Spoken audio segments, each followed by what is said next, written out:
that you would have, it not only beeps, it now steers your wheel back if there's a vehicle there. Yeah. So I think that's pretty innovative, because sometimes you might beep too late and you've already clapped something, right? Correct. And I actually, on the heads-up display just now, when we were close to that truck, I actually saw the warning that came up. Yes, which you can see. The active parking assist camera as well. And I mean, we've seen some of these luxury cars still with scrapes and scratches. Maybe the guy's on the phone, they're not paying attention. There's a Royal Enfield. Now what happens is, if it detects something, it will stop the car. Yes. Which I think is a big thing, because I mean, you might be beeping away, or maybe it's too loud. Now it physically stops the car. The other thing, the semi-autonomous driving, which we've seen in the other brands, has now evolved to a point where you don't have to keep your hands on the steering wheel that actively. Correct. It can steer for longer periods of time. And that's part of this new design on the steering wheel. Yes. What do you think of it? It's amazing. Very comfortable, very sporty. You know, even for a luxury model like we are in now, I still got that sporty feel to it. Yeah. And I think that's been interesting, because the autonomous driving, as we can see, as technology moves, it's taking humans further and further away from actually controlling. Because now you could literally take your hands off, and it takes a much longer time for it to engage with you in that aspect. And now, obviously, with Mercedes, we've got touch screens, we've got the interactive, the steering wheel, the touch screen in front of you, and the mouse pad all can be used to functionally shift everything from your phone, your navigation, your various, so your comfort access, which is your ambient lighting, your seat kinetics. It's got a heating set within there. You've got a massage option, as you can see.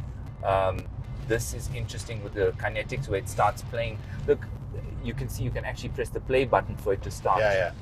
The process, ambient lighting, which is pretty standard now. Insane,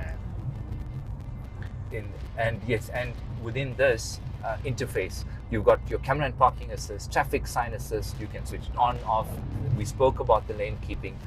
Quick access means that you could switch off your ESP, your heads-up display on and off, your anti-lift, and your lane assist. And of course, everything within the car is adjustable from within the car. Yeah. No, I'm very impressed. I think we're going to head back on a leisurely drive to Swartkops, so that we can get into those AMG models. Yeah, on track. So Looking that should be forward. fun.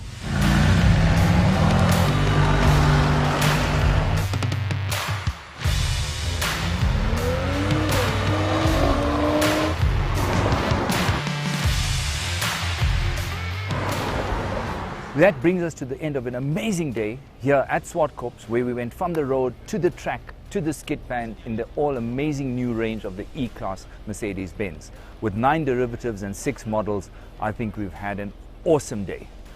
This is Vishnu Singh and Fanie. Oh, there's Fanie there, signing out for Let's Talk Automotive.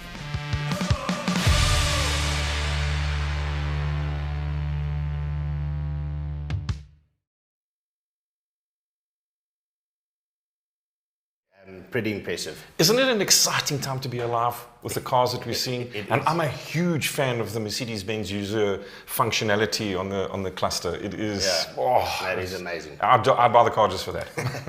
All right, guys, we're going to go straight into our guest of the week.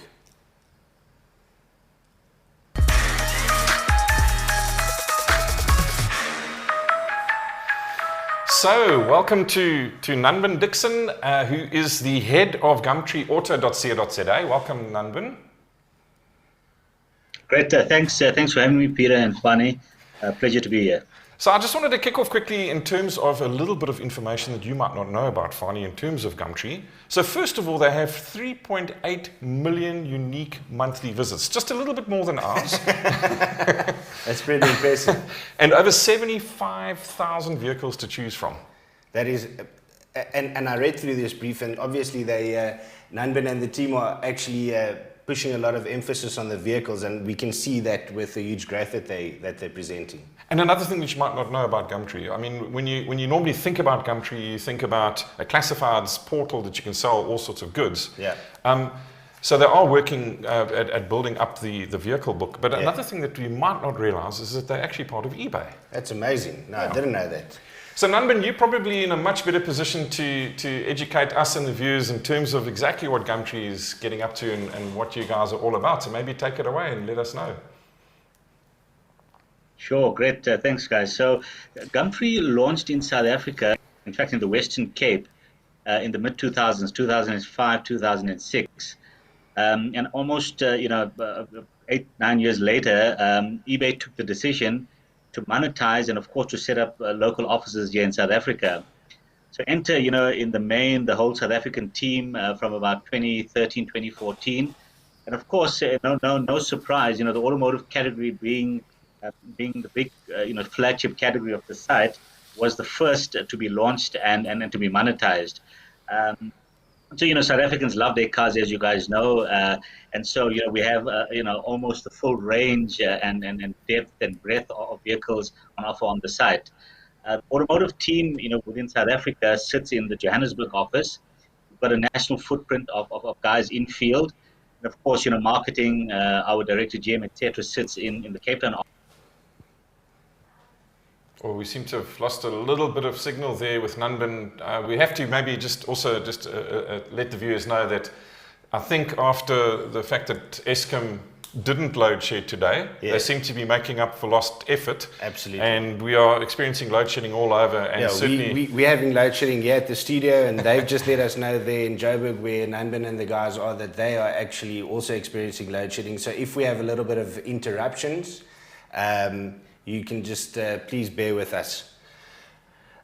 So Pete, tell us a little bit about Gumtree, and I see, if we go through this brief that they've sent us, they call it the Gumtree Automotive Inventory Tool, obviously making it a lot easier and user-friendly for dealerships to actually load their vehicles and advertise on Gumtree, which is probably one of the most important things for a dealer, because it's a timeless and a schlep, to actually do that. But they've now developed this amazing tool, and they like I said, call it the Gumtree Automotive Inventory Tool. Well, if you think about it, if we just look at who has joined Gumtree lately, I mean, you've got some heavy hitters from the motor industry that have joined.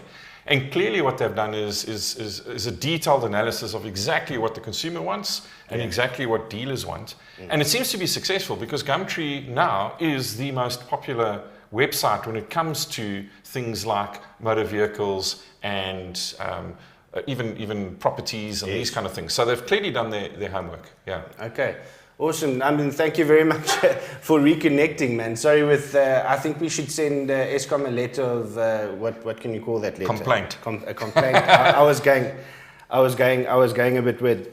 Nunben, we were just talking about Gumtree's auto inventory tool that you guys developed, making it a lot easier for dealers to actually load and use your platform.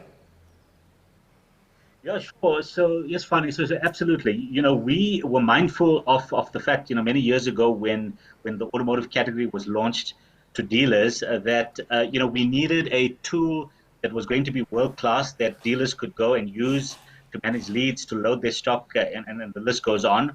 So Gate was introduced to the South African market back in 2014, and pretty much it is a world class dealer dashboard that allows dealers to advertise their stock, accept feeds from any source. It then goes seamlessly to the front end of the site via an API. And in return, when users see a dealership listed a stock item on the side of the vehicle, and they send through a lead, we are able to aggregate those leads via an API and pass it back to our dealership base. And we pride ourselves in not just world-class technology in terms of the Gate dashboard, but also in terms of after-sales service. And our ethos and culture since we've launched the business here in South Africa has always been to partner with the industry. And so the dashboard iterates, as often as is required, as we receive feedback from our dealers. And we're always chopping and changing based on what the dealers need from us. And so we find the dealers enjoy the use of the dashboard. Just by way of example, they could manage every single ad that they have on the Gumtree site through the dashboard by refreshing ads on a daily basis to the top of the site, through the purchase and use of features on the site that gives greater visibility in terms of vehicles that they're showcasing. And as well, aligned to that has been a lot of changes to the front end of the site, in terms of product changes. So when one visits the site, and I would encourage your listeners to actually do so, and they would be amazed at not just the choice of vehicles that we have on the site, but the motor-centric and petrol-centric look, feel, and experience when one visits the Gumtree Cars and Bakkies landing page. I mean, if I can just say something at this point, we do a lot of business with some of our overseas partners. Yeah. And one of the things that stood out for us is that they are feeding back to us that the systems that we have in South Africa are absolutely world class and ahead of what they've got. And when it comes to I suppose portals like Gumtree, and they reference Gumtree as an example of things that they simply don't have there. So kudos to you guys. You're clearly not just saying it's world class; it really is. Yeah. Right, before absolutely, and carry on. Sorry, go on. No, you go. I was just going to say, to your point, it always amazes us to being part of a global conglomerate, multinational company. We often have an opportunity to network with peers, across the globe, for that matter. And it's always, kind of a pat on the back for us as South Africans that very often, very first world economies, our colleagues in Germany and other parts of the world, actually quite impressed with what we do here in South Africa. Just chatting with a colleague earlier, at the office of Richard, around even our banking system for that matter. So I think not just, Gumtree and the Gate tool as an example, but across various categories, South Africans somehow tend to kind of lead the pack in terms of how we deal with the limited resources that we have. Yeah, no, for sure. Before we carry on to the questions, I'd just like to open the floor again to the viewers at home. Guys, if you have any questions with regards to Gumtree, to Nunben and the team, or anybody, please just pop your comments in the comments below. I see that, guys, Martin Engelbrecht is watching with us. Martin, thanks for watching and joining us. And I think let's carry on and get into some of these questions, because Nunben's not just a pen pusher there at Gumtree. He's a serious petrol head, and I cannot wait for game time later. Oh, I bet you can't. But before we get into your passion of classic cars, Nunben, I wanted to get one more question in, and that is, what do you think, from your perspective, is the greatest challenge that is facing the motor industry currently, both here and internationally? Yeah, I think that's a great question, Peter. So I think that, particularly South Africa, but I imagine that the issues have a more global sort of impact. So I think the first challenge is around stock shortage. It's almost become a cliche, but there's a new normal with the effects of the pandemic of COVID-19, and so we find that with production halted, April, May last year, and as government relaxed some of the regulations, and there was a phased approach for about June, in about 3 phases, that manufacturing definitely took a bit of strain, or not a bit, but a lot of strain, in terms of getting manufacturing up to the volumes that they were, pre-COVID levels.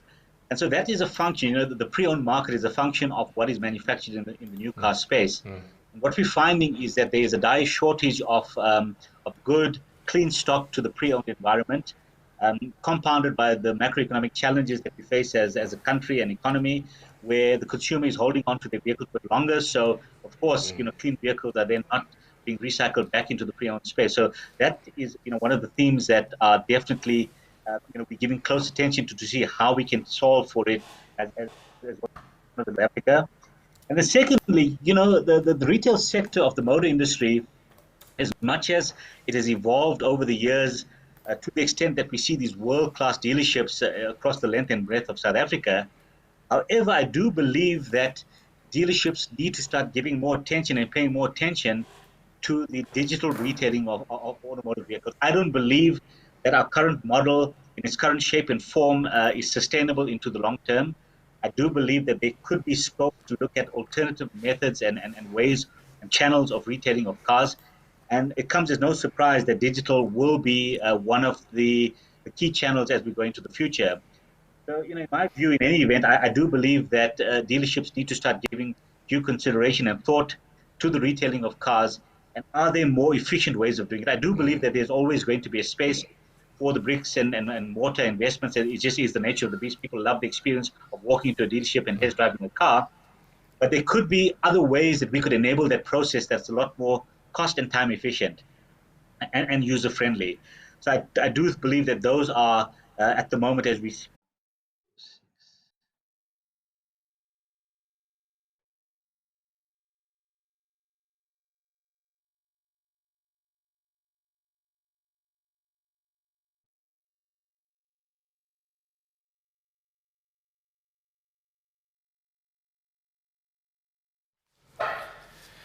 Sorry guys, we're having lots of technical problems thanks to Eskom tonight with load shedding and the power going on and off. If I can just ask Fritz to get back the screen on our side so that we can just see what's going on. But Nunben, you back with us as well? Yes, I'm back. Thanks, guys. Awesome. Okay, awesome. Sorry about the interruption again.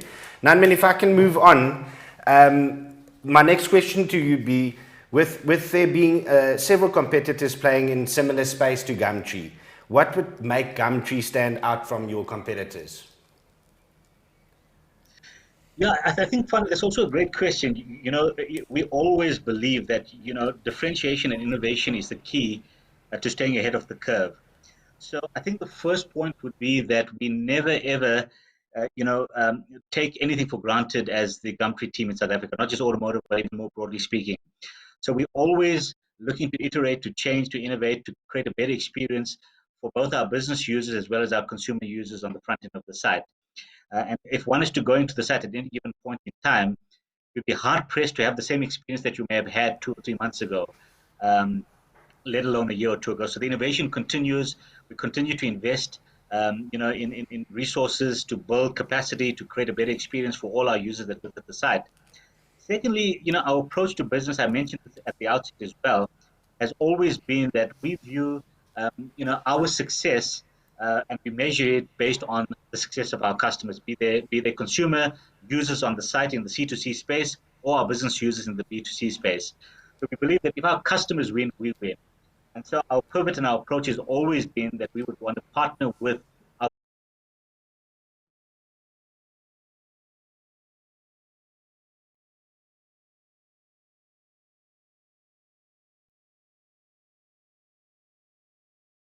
All right, Nunben, are you back with us?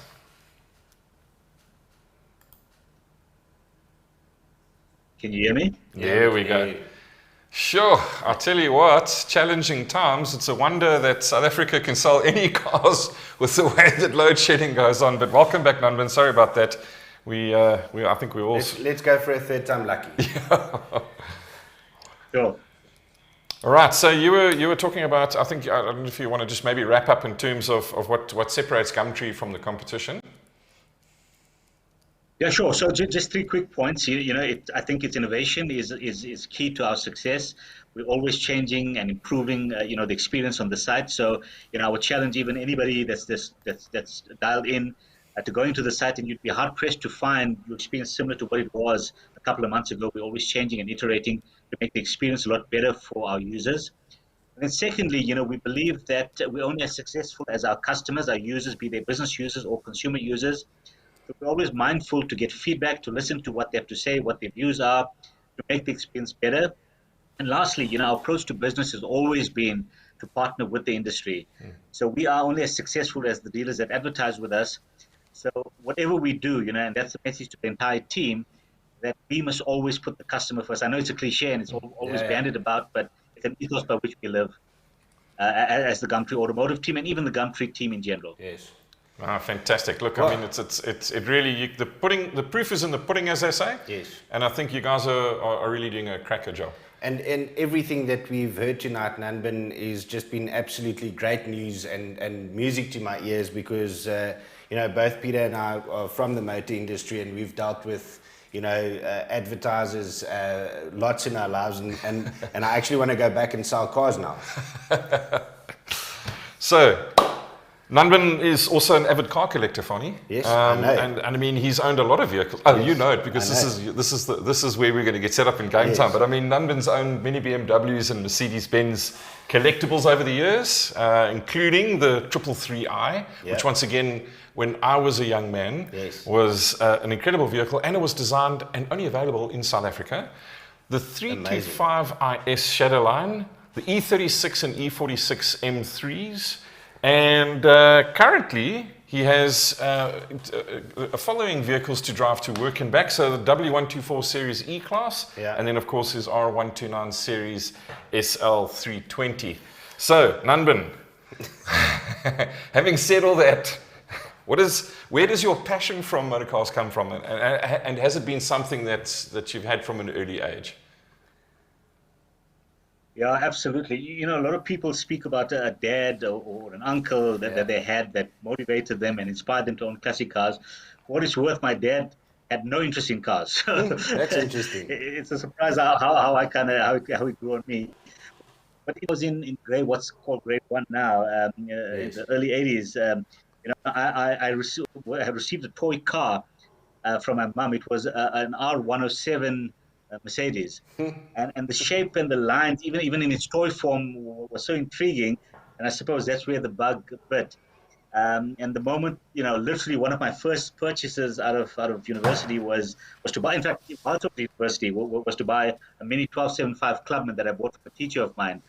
Look, the car was parked off more than I drove it, but the passion never waned. So I've always loved cars. I think from that point onwards, and as finances eased up, etc., and I could invest in my first classic. In fact, my first was an E30. My first car, apart from the 1275 that actually ran, was an E30 BMW. So pretty much from there, it kind of grew. And so, the marks predominantly have been BMW and Mercedes, with a kind of a flair or a love, maybe slightly more for Mercedes-Benz in recent years. Okay. But for what it's worth, one of my E30 325i won its class at the BMW Concours in 2013. Wow.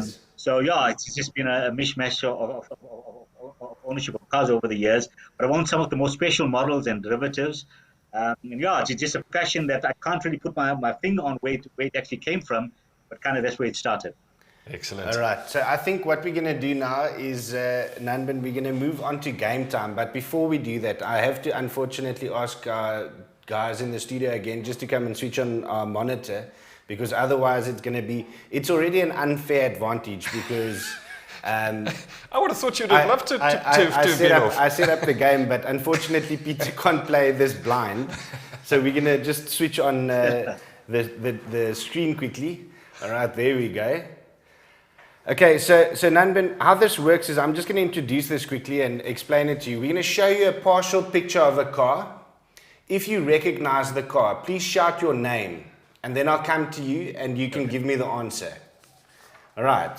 And you notice that I didn't say Peter will give me an answer. I'm very, very confident tonight that this is going to go my way. You happy with that? Yeah, sure, perfect. Let's All go right. for it. All right, ladies and gentlemen, this is game time. Okay, for the viewers at home as well, please, this is where you guys can also now play along. If you recognize the game, you can put your answers in the comments below. Leon, I know that you're watching. Martin, you guys, Peter, Leon Beneke, Hein Engelbrecht, you guys all play along. Are the contestants ready? I feel like a game show host. I like this.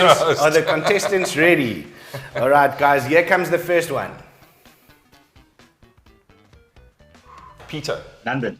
Oh, that was Peter said his name first. The director also said there's a delay, so Nunben was first. So Nunben, you can go. That looks like an E30 333i. The Alpino rim, 16-inch Alpino rim, and chrome bumper almost makes it. Just check it that. This is going to go exactly the way that it's planned to go. All right. That was definitely the BMW 333i. And are you guys ready for the next one? Yes. Here we go. Nunben, what is that? That's a W124 Mercedes-Benz facelift. Yes. Notice he throws in the facelift part as well. Even though it's 4 generations ago, that's still the facelift. I love that. That was the facelift in that specific year. This is awesome.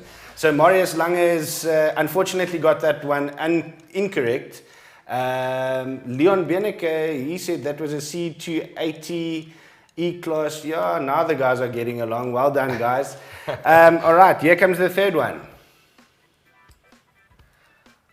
Nunben. Yes, Nunben, what is that? Yeah, so there's a couple of possibilities, but more than likely a 325 IS, so 325i Sport. Yes. It could also be a shadow line, but E30. Yes, no, that is correct, Nunben. You've definitely got it right. Are you sure Beautiful, you beautiful didn't car. just take all Nunben's cars and put them on there? So Nunben, let me get the cat out of the bag, or let the cat out of the bag. And Peter had this brief that you guys sent to us, and he didn't read it properly. So I just took all of your cars in your collection and I put it in Game Time tonight, and that will teach him. That'll teach him. All right, here comes the next one, guys. Peter. Nunben, that was very close. Give him a I'm chance. gonna give Peter a chance here. That's the R129 SL. Yes. 320. Yes, Peter. Red. Yes, Peter. I was trying to throw you guys a little bit with the side of the car and the red to try and see if you guys might think that it's a Ferrari. But okay, so it's 3-1 at this stage, Nunben. Well done so far. This is going extremely well. And we're now going to move on to the fifth one. Oh, Peter. Nunben, no, he was definitely first, even with the delay. Nunben, what is that? So that's an E46 M3. Absolutely correct.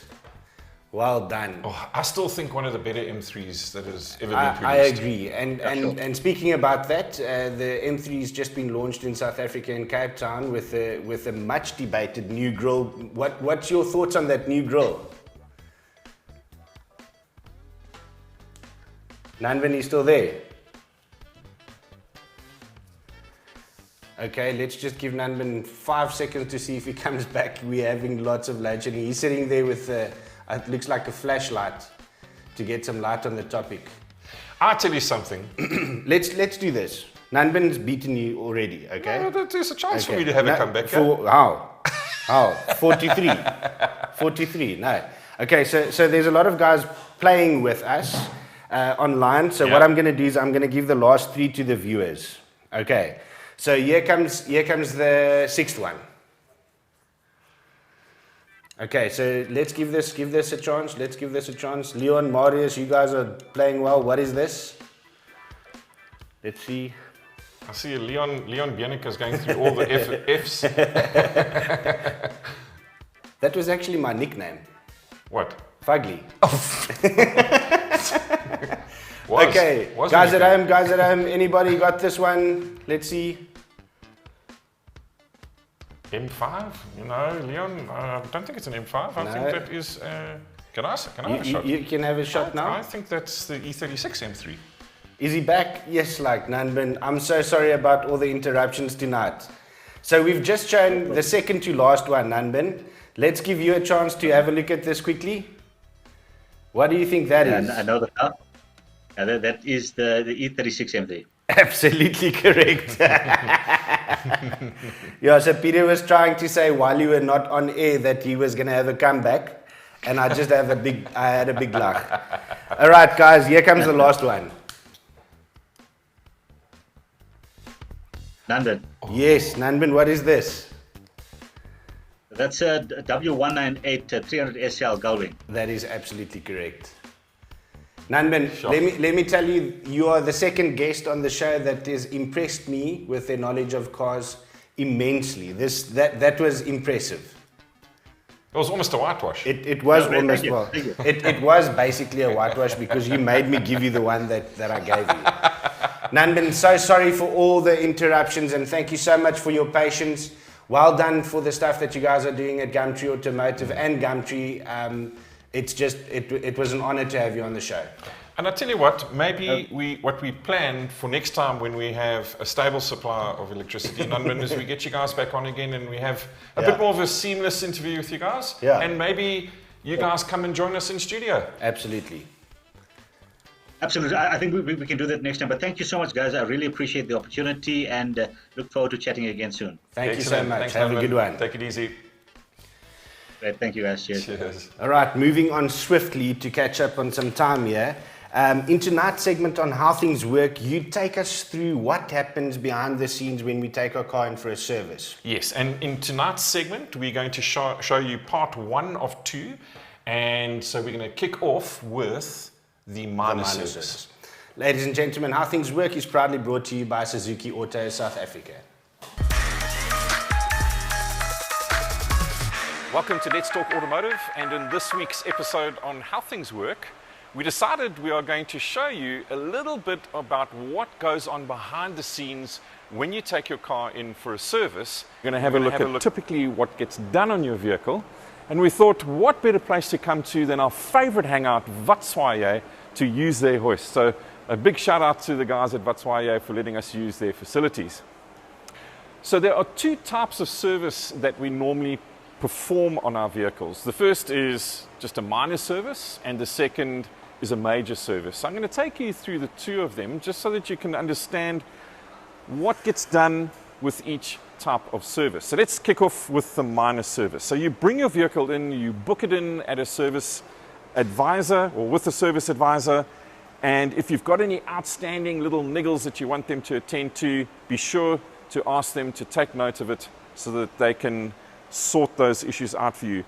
And then the technician will do a couple of things. The first is they're going to have a look at your mileage, the model of the vehicle, and that'll tell them exactly what has to be performed in terms of a checkbox exercise on the vehicle. So typical things that we look at on a minor service is we're going to check that all the light bulbs are working. What I like to ask the guys to do is to also focus my lights as well, because obviously with traveling on the roads and the roughness, the bulbs do start to get loose and move around a little bit, and in fact the headlight itself can move. So ask them to check that. Other things that we look at would be all the fluid levels on the vehicle. So that includes oil, that includes water in the radiator, and gearbox and transmission fluid. So those are critical for them to check.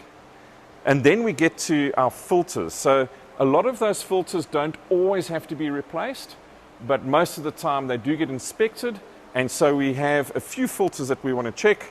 The first is we have a fuel filter, and that's a critical component to be checked to make sure that it's not all clogged up. The second one is our air intake filter, and this is typically what the air intake filter looks like over here, and this enables the engine to breathe properly. So if that is too dirty, it's going to affect fuel consumption and performance. And then, of course, we have our cabin filter.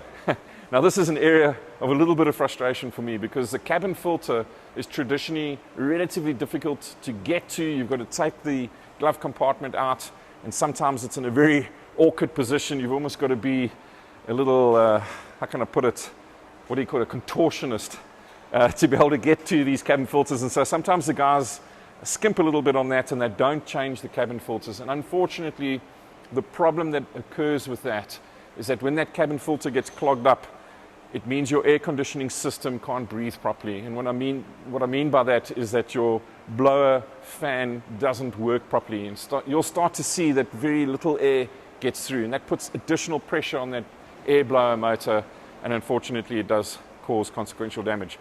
So what you've got to do is when you take your vehicle in for a service, even if it's a minor service, you need to ask the technicians and the workshops to give you back the parts that they've replaced as proof that they've replaced those parts.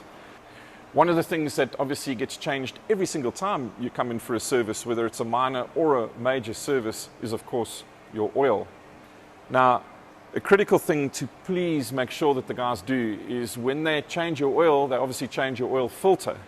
And what often happens is that because it's dark inside the engine bay, even if you've got lighting in the workshop, when you take that oil filter off, it sometimes leaves the original seal of the oil filter still stuck onto the block.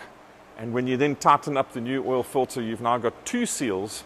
And the problem with that is that with the pressures that are exerted from inside the engine, it will cause those 2 seals to malfunction now, and you will lose oil in a dramatic fashion, and that can actually cause an engine to blow. So make sure that you ask them for that original oil seal. Little trick, but well worth it.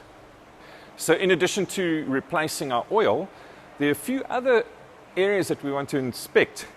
So one of them is to have a look at all of our hoses and to make sure that the clamps are still in place and that there's no leakages on our hoses. We also want to check our pulley belts and to make sure that there's nothing that's worn or frayed over there. And then we're also going to inspect the condition of the tires. So we're going to have a look to see if there's any damage on the tires. We're going to have a look at the tread on the tires to make sure that they're still within legal limits. And we're also going to check the tire pressures. And then lastly, while we're in this area, we're going to have a look at the safety critical issue of brake pads. Now, everybody has different driving styles, and I know certainly my wife is the last of the late great brakers, and so we often have to replace brake pads in between service intervals, in fact. So make sure that we check the brake pads and also the brake discs. As always, very informative and very interesting. I didn't, I've never thought about that seal, the seal on the oil filter. Yeah, so when you get your oil filter back as part of it, check that the O-ring is, or the seal is still on there. If it's not, then start asking questions. Yeah. All right, Pete, with all the interruptions, we didn't do too badly on time, but I think let's move on straight into Tappet of the Week and let's have some fun. Now, Peter, this guy is really very cautious. You can see that he's looking at the traffic and making sure that it's safe to go. But there he goes. He hurt himself in so many ways there. But I really thought he was going to high side off there. It's quite surprising that he just moved off into a bush. So let's have a look again, because the first part of this, obviously he's cautious, he's checking for traffic, but the first part of this I think is intentional, because he looked like he's in control for the first half of this video.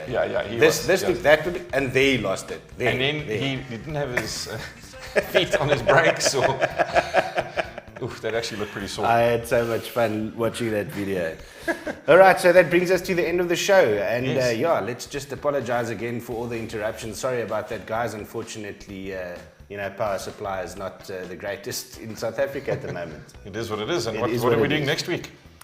Next week, ladies and gentlemen, and I'm looking so forward to this, Peach van Pletsen is joining us in studio, and we're going to have a chat to him about his music, and I'm looking forward to you speaking a bit of Mingles. I normally do speak Mingles.